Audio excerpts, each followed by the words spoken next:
बस एक ही प्रॉब्लम है, सारे लोगों की सोच एक जैसी नहीं है और सारे लोग इन चीज़ों को समझ नहीं पाते, क्योंकि हर एक का समझने का लेवल अलग है, हर एक के एक्सपीरियंसेस अलग है, और वही चीज़ों के बेसिस पे, उनके एक्सपीरियंस के बेसिस पे वो लोग बाकी कंपनियों के साथ इसको कंपेयर करने की कोशिश करते हैं, जो कि बहुत ही गलत है। मैं हमेशा कहता हूँ मेरे प्रेजेंटेशंस में कि आप किसी भी कंपनी के साथ इस कंपनी का कंपैरिजन कर ही नहीं सकते, हो ही नहीं सकता, क्योंकि ये कंपनी और बाकी कंपनियों में ज़मीन आसमान का फ़र्क है। और वो कैसे है, क्यों है, ये जब तक ये सारे फैक्ट्स आप सही तरीके से खुद आप देख नहीं लेते, परख नहीं लेते, तब तक ये सारी चीज़ें गलती से भी मत कीजिए। अगर आपने किया ऐसा, तो ऐसा हो सकता है कि आप ज़िंदगी में जो मौका आपको हाथ में मिला है, एक ऐसा सुनहरा मौका आप हाथ से गवा दोगे,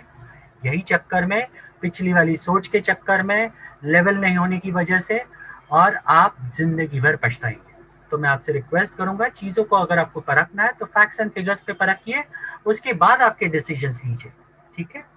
नेक्स्ट, मुझे काफ़ी सारे लोग बोलते हैं, सर कंपनी केवाईसी का पैसा क्यों लेती है। मुझे एक बात समझ में नहीं आती, इंडिया में आज भी बहुत सारे लोग, मैं जब देखता हूँ कि मैं अगर बोलूँ किसी को मीटिंग्स में, हम मेरे ख्याल से आज पिछले 9 महीने से बोल रहे हैं कि ईमेल्स वेरीफाई कीजिए, अपने फ़ोन नंबर के पहले 91 लगाइए। आज तक ऐसे बहुत सारे लोग हैं कंपनी के रिकॉर्ड के हिसाब से जिनको अभी तक, जिन्होंने अपने खुद के ईमेल्स वेरीफाई नहीं किए, खुद के ईमेल, जो ईमेल आपके फोन में होते हैं, वो तक आपने वेरीफाई नहीं किए। तो सोचिए, अगर कंपनी ने आपको एक ऑप्शन दिया होता, और ये ऑप्शन ये होता कि आप जिस भी कंट्री में, उस कंट्री के आपको कोर्ट में जाकर आपको एक एफिडेविट लाना है आपके नाम पर, और आपके जो भी डॉक्यूमेंट्स है, ओके, वो ट्रू कॉपी करके लाना है, तो कितने लोगों के लिए ये सही होता करना, या फिर कितने लोग इनिशिएटिव लेते। यहाँ पर हाथ में जो फोन है, उस पे ईमेल वेरीफाई करने के लिए उन्हें 17 बार बोलने के बाद, 1000 बार बोलने के बाद भी फर्क नहीं पड़ रहा, आज तक वो कर नहीं पा रहे। तो ऐसी चीजें अगर कंपनी बोलती है आप कोर्ट में से एफिडेविट लेकर आओ, जिसके लिए आपको कम से कम 1,500 से 2,000 रुपए का खर्चा आता, वो कितना फीजिबल होता, आप मुझे ये सोचकर बताइए। और आज जो कंपनी ने इतना आसान तरीके से आपको ये सारी चीजें करके दी है, इतनी आसानी से डॉक्यूमेंट्स अपलोड करने बोला है, और उसका एक बेसिक फी वो ले रहे हैं वेरिफिकेशन का, तो वो कितना गलत है, आप मुझे बताइए। अगर आपको बहुत सारे लोग ऐसे जब पूछते हैं गलत है, तो क्यों गलत है। यही चीज आप जब लोन निकालते हो तब गलत नहीं मानते, यही चीज आप जब क्रेडिट कार्ड्स निकालते हो और वेरिफिकेशन फी आपको